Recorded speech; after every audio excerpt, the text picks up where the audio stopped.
Sveiki! Šiandien gaminsime labai greitą užkandį prie vyno taurės. Kepsime kamemberto sūrį. Pirmiausiai apipjausime sūrį.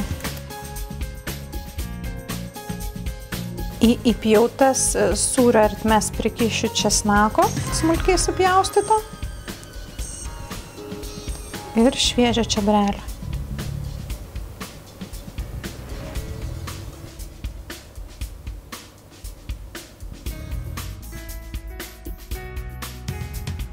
Dabar sūrį įdėsiu atgal į dėžutę.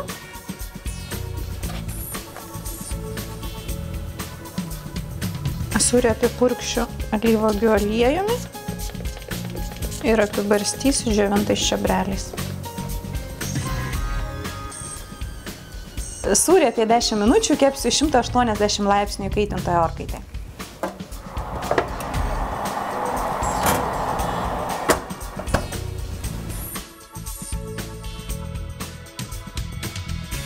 Štai po 15 minučių kepimo sūris jau iškepė.